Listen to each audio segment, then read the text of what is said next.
Hi, this is Chad with High Floor Fantasy, and this is the High Floor Fantasy Show. Welcome back, High Floor Heroes.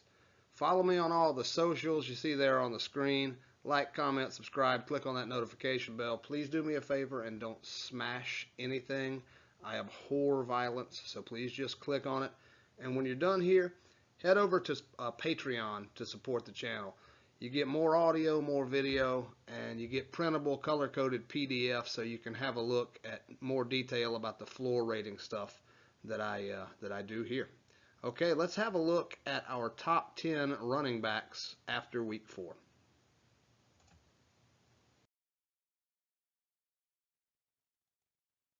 Starting with Derrick Henry, number 1, with a floor rating of 100.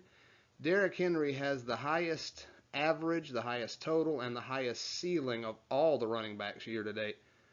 Almost 26 points per game, over 103 total points, a floor of not quite 11 points, which he established in week 1, and a ceiling of almost 48 fantasy points, which he established in week 2.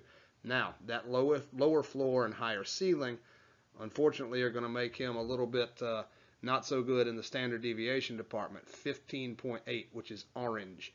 If you're in the top, the lowest standard deviation is highlighted in bright green, and then if you're in the top, if you're if you're below average, remember lower is better. If you're below average, you're in a different color green. If you're in the above average, you're yellow, and if you're in like the top 25%, you're orange, and then the highest standard deviation is red. That's the worst. That's the least consistent. So he is high. He's in the orange, but Derrick Henry, he's a juggernaut. You know, that high ceiling number there, that will get you through your week there. So number 1, Derrick Henry, floor rating of 100. Number 2, Austin Eckler, Los Angeles, every time, LAC, Los Angeles Clippers, Los Angeles Chargers, floor rating of 90.39. Over 21 points a game, over 86 points year to date. Floor of over 11 points. See, these guys having low floors, and it gets worse. Over 11 points for his floor, though. He established that in week 1. Almost 30 points for his ceiling, which he established in week 4. 7.36 standard deviation, which he that puts him in the yellow range. That offense, though, is on fire, man. Mike Williams, Justin Herbert. I don't have any Austin Eckler shares. I do have some Mike Williams, and I do have a couple of Justin Herbert shares, I think, in Superflex. But, man, you know, this whole thing, they're looking good. Okay, number 3, Cordero Patterson, Atlanta, floor rating of 81.98. I really don't know much about Atlanta going on because I stayed away from them. I mean, I wasn't even looking at Matt Ryan, you know, the wide receivers, who knows. But Cordero Patterson, over 20 points per game, over 83 points year to date.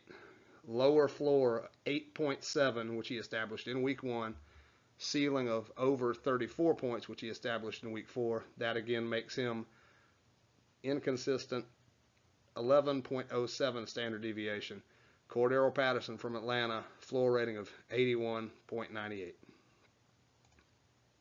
Another guy that I stayed away from, really from the whole Pittsburgh offense, with the exception of Chase Claypool, who was, I just don't even know what to say. Big Ben is, I think, twilight. You know, his arm is just not what it used to be. Najee Harris, Pittsburgh, over 18 points per game, over 74 points year to date.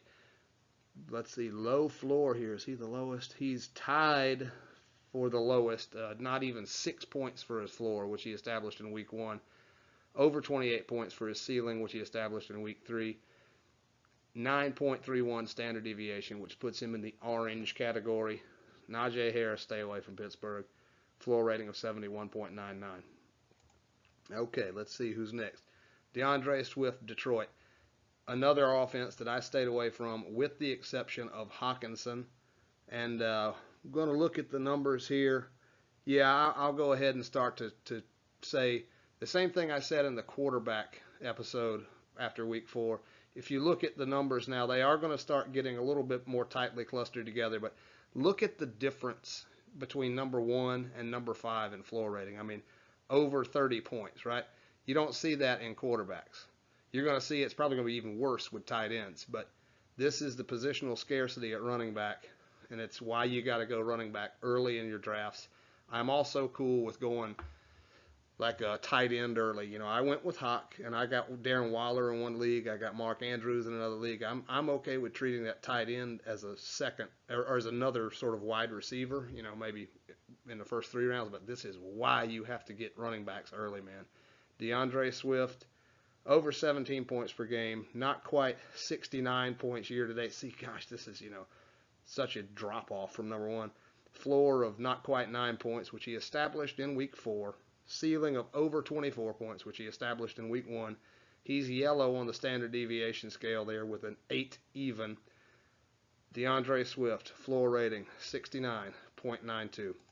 Number 6, Ezekiel Elliott, Dallas. Don't know what's going on there either, though. Let's see, what's the wide receiver situation? CeeDee Lamb or Amari Cooper? Which one did you pick? But Dak's doing great. Ezekiel Elliott, over 17 points per game, just over 70 points year to date.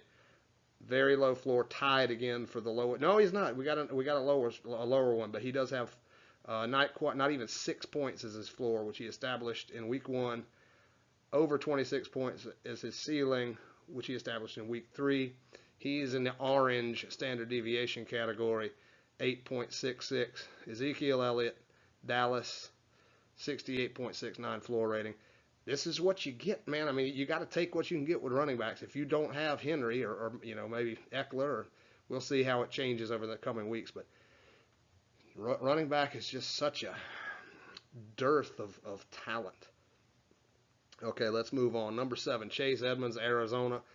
I like this offense, but it's there's a lot of mouths to feed. Floor rating of 68.10. Not quite 15 points per game. Not quite 60 points year to date. At least he's got a higher floor. Is this the highest in the top 10? Yes, the highest floor in the top 10 is it's not even 13 points. He established his floor in week 2. His ceiling is not even 18 points, which he established in week 4. However, that does make him the most consistent, standard deviation of 2.24. Excuse me. He is the most consistent out of all of the running backs, the top 50 or so, or I can't remember how many I do. I think 75. But the most consistent. Chase Edmonds, great offense, a lot of mouths to feed. Floor rating 68.10. Number 8, Aaron Jones. Ooh, he's got the Satan number there. 66.06 floor rating. Over 18 points per game. Over 75 points year to date. Very low floor. I think this has got to be the lowest.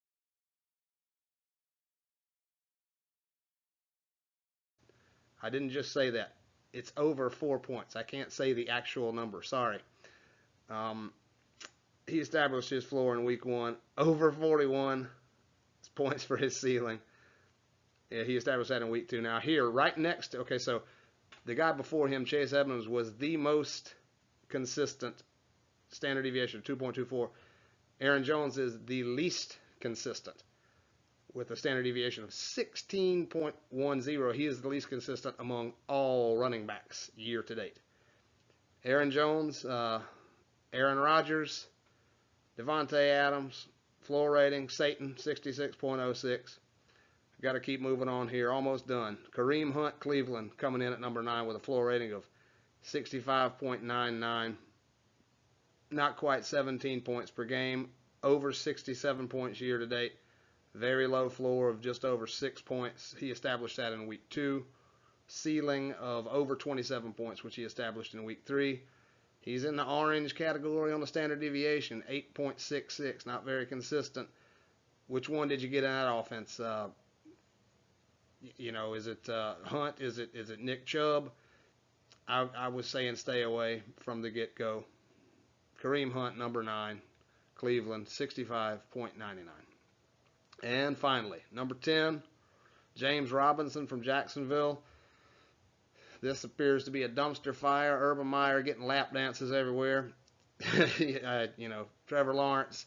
I just Let's see what Chark's out now. So Chenault, I think I did have to pick up Chenault because I believe I had to drop Chark or at least put him down. So Jacksonville, another one to stay away from. He comes in at number 10 with a floor rating of 64.35, over 15 points per game, over 63 points year to date, floor of over 8 points, which he established in week 1, ceiling of over 25 points, which he established in week 3. That puts him in the orange as well. Standard. See, these guys they're not consistent. You know, there's only one guy in the green in standard deviation in the top 10 running backs, and that was Chase Edmonds, who happens to be the most consistent. But so let's see, who is it? James Robinson, consistency, standard deviation of 8.42, and floor rating of 64.35. Dumpster fire, stay away.